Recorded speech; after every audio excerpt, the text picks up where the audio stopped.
검찰은 어제 삼성 바이오로직스 공장 바닥을 뜯고 공용 서버 등을 압수했습니다. 스모킹건이 될 수 있다는 전망도 나오고 있습니다. 2심 재판부의 판결이 틀렸음이 드러나고 있는 와중에 서둘러 엉터리 판결을 내린다면 어느 국민이 대법원의 판결을 받아들이겠습니까? 삼성 바이오로직스 4조 5천억 원을 분식회계한 혐의로 검찰에 수사받는 중이었죠. 그런데 어제 검찰이 이 삼성 바이오로직스 삼바 공장을 압수수색하면서 공장 바닥을 뜯어보니까 노트북을 비롯한 자료들이 우르르 바닥에서 쏟아져 나왔답니다. 이 증거인멸을 주도한 직원에 대해서 구속영장 청구됐습니다만 도대체 이 한 명의 실무자가 이 어마어마한 영화 같은 일을 주도했을까요? 또 도대체 무슨 자료를 숨기려고 바닥까지 뜯어낸 걸까요? 오늘 이 문제 일찌감치 삼성 바이오로직스 사건을 추적해오고 있는 분이죠. 민주당 박용진 의원 연결해서 조금 더 짚어보겠습니다. 박 의원님 안녕하세요. 예, 안녕하세요. 아니 공장 바닥을 뜯어내고 숨겼다. 공장 바닥이 어떻길래 그거를 뜯어낼 수가 있습니까? 사람들 이야기가 이게 무슨 영화의 한 장면 같다는 거 아니에요? 그러니까요. 이거 황당무계하기도 하고 또 뭐 과감하다는 생각도 들거든요. 예. 근데 사실은 우리가 이 사건의 이면을 좀 들여다볼 필요가 있는데요. 예.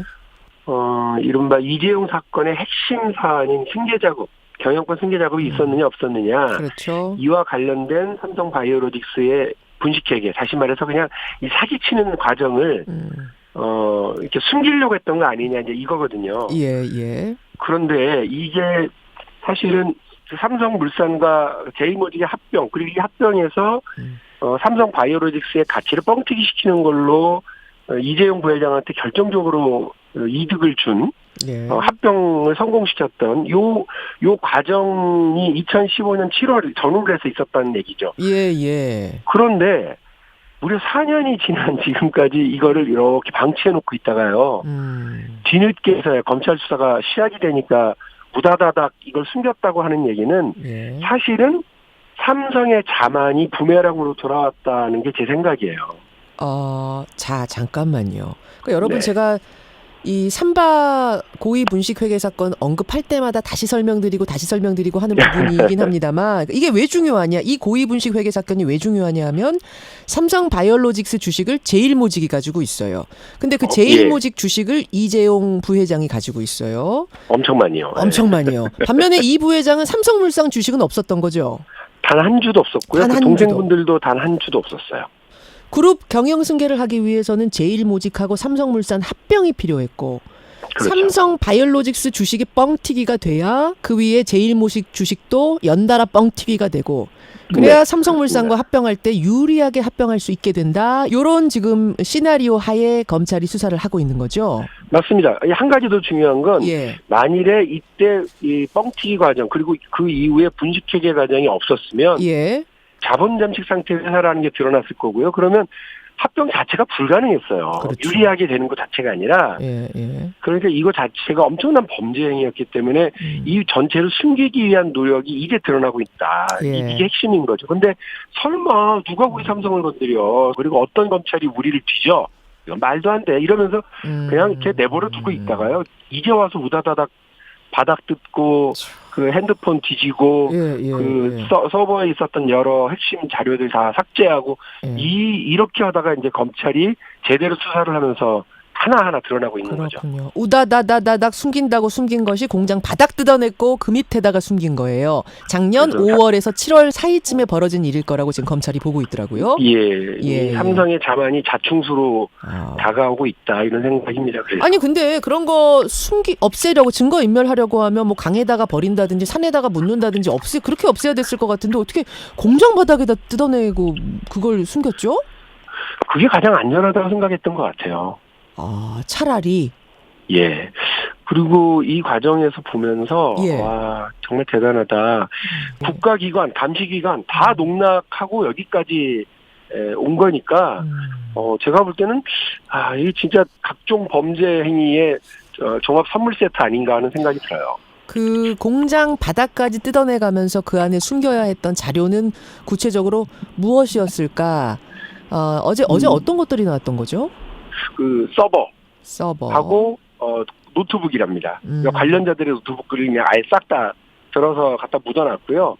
심지어는 이제 검찰 수사가 정확하게 한 걸음 한 걸음 다가오니까 예. 그 담당자 중에 한 명이 그거를 또 뜯어냈대요. 그러니까 그 공장 바닥을 뜯어내고 그 밑에 전기 회로 등 이런 회선들이 지나가는 옆에 그 공간에다가 그걸 넣어놨었는데 예. 그 위를 또 시멘트로 덮고 마감 장식제까지 다 해서 다 덮어놓았는데 그걸 다시 뜯어내서 그 핵심 내용들을 다 훼손시켰다는 것까지 검찰이 확인을 했어요. 급하게 공장 바닥에다가 묻어놨다가 수사가 네. 점점 더 목을 조여오니까 아우 이것도 혹시 뜯어내가지고 들키면 어떡하지 싶어서 네. 아예 내용까지 훼손한 다음에 다시 그 자리에 묻었다. 예, 그러니까 사실은 삼성바이오로직스 분식회계 사건과 관련해서 자기들한테 유리한 자료들도 막 꺼내와야 되거든요. 예. 그래서 그동안 이거를 뭐 두 가지로 했었던 모양이에요. 하나는 서버를 그냥 묻어놓고 바닥에 묻어놓고 또 하나는 저 직원 집으로 가져가고. 예, 직원 집으로. 그래서 필요한 것들은 거기서 살살살살 꺼내왔었던 모양이에요. 근데 이제는 이제 안 되겠다 싶으니까 이걸 했는데 참 저는 이제 삼성이라고 하는데 여기 한두 사람이 얽힌 게 아닐 거 아닙니까? 그러게요. 왜 삼성바이오로직스 일에 삼성전자 사업지원 TF에서 와서 이래라 저래라 했었는지도 요것도 핵심 포인트입니다. 그룹 전체 차원에서 이 증거인멸을 주도했다라고 하는 거거든요. 지금 여러 정황들을 봐서 종합해보면 그렇다라고 말씀하셨는데 그 여러 정황들 중에 하나가 바로 어제 공장 바닥에서 나온 거 있고요. 또 그거 말고도 삼성바이오로직스 자회사죠. 삼성 에피스 직원 한 명이 회사 서버 빼돌려서 집에 보관하고 있다 걸린 것도 있고요. 또 삼성 에피스 임원들이 증거인멸 시도한 정황 여러 가지가 드러나고 있는데 그 중에 하나가 그분들은 구속이 됐어요. 그렇죠. JY 그러니까 이재용입니다. 합병, 미래전략실, 미전실 이런 단어들을 컴퓨터에서 쭉 검색한 다음에 그렇게 검색해서 나온 자료들은 싹 삭제했다. 이런 것들도 검찰이 다 찾아냈더라고요. 그렇습니다. 자, 여러분. 이런 것들이 이루어지고 있는 상황에서 검찰 수사가 이루어지고 있는 상황에서 박용진 의원이 어제 기자회견하셨어요. 지금 이재용 부회장 국정농단 뇌물 사건으로 대법원 판결 앞두고 있는데 이 판결 미뤄달라. 삼바 회계 사기 사건 수사 종결된 이후에 판결을 해달라. 이렇게 어제 기자회견 하셨더라고요. 예, 그렇습니다. 왜냐하면 그 박근혜 대통령 사건과 이재용 사건이 사실 하나이기 때문에 그 대법원에서 이제 병합해서 결정을 내릴 것 같은데, 문제는 뭐냐면 박근혜 대통령은 경영권 승계 작업이 있었다는 걸 전제로 뇌물을 주고받은 것으로 해서 아주 중한 죄가 나왔고요. 그렇죠. 근데 이재용 부회장의 2심 항소심에서는 경영권 승계 작업은 존재하지 않았다.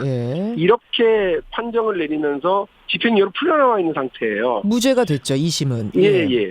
그런데 이와 관련해서 그 이재용 부회장 2심 사건 때까지의 그 사건 자료들 안에는 지금 드러나고 있는 이런 황당무계한 상황들, 그다음에 자료들, 증거들이 하나도 반영되어 있질 않아요. 예, 그러니까 대법원이 사건 자료만 보고 우리가 확인을 해봤더니 이 부회장은 집행유예로 나가는 2심에 맞아라고 하면 안 된다는 겁니다. 왜냐하면 지금 검찰이 제대로 수사를 해보니 이거는 조직적인 합병 승계 작업과 관련된 사안들이 드러나고 있는 거니까 그러면 2심 재판이 틀렸다는 거죠. 일단은 여러 가지 증거와 자료들이 나오고 있는데 이걸 나오고 있는 상황에 이건 난 모르겠고 하고 덮어놓고 대법원 선고하면 안 된다. 대법원 선고라면은 눈뜬 채로 범인 놓치는 거거든요. 진실에 눈 묻는 거거든요. 있을 수 없는 일이라고 생각합니다. 2심이 무죄가 나온 근거가 아니 경영권 승계 작업을 한 게 없는데 그 경영권 승계를 위해 뇌물을 뒀을 리는 없지 않겠느냐 해서 무죄가 난 건데. 그렇죠. 오히려 이재용 부회장이 돈을 뜯긴 사람이 된 거죠. 그렇게 된 거죠. 피해자가 된 거죠. 피해자가 됐죠. 근데 이 삼바 쭉 돌아가는 걸 보니까 경영권 승계 작업 있었네라는 게 증명되면 2심의 논리들이 무너져 버릴 것이다. 이 말씀이신 거예요. 그러니까 어쨌든 다 뭐 어떻게 결론 날지 모르겠지만 수사가 종결된 후에 대법원 판결을 하는 게 맞지 않겠느냐 이 주장. 그게 합리적인 거라고 저는 생각을 합니다. 알겠습니다. 아무튼 그 바닥을 뜯어내고 증거자료를 거기에 넣었다는 거는 이 영화 같기도 하고 좀 추잡스럽기도 하고 그렇습니다. 우리나라 최고의 기업인데. 그렇죠. 그래서 삼성이 저럴 수가 없다고 생각을 하는데 그리고 제가 하나를 더 말씀드리고 싶은데요. 실제로 그 삼성 바이오로직스 공장이 얼마나 넓습니까? 그런데 그 지점을 딱 찍어서 들어간 거예요. 그건 어떻게 그렇게 된 거죠?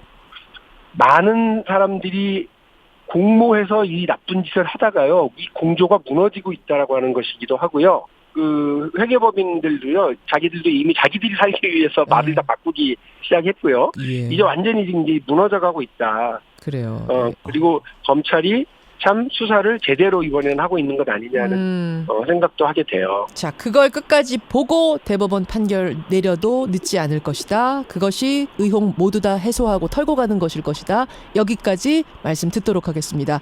박용진 의원님 고맙습니다. 네, 감사합니다. 더불어민주당 박용진 의원이었습니다.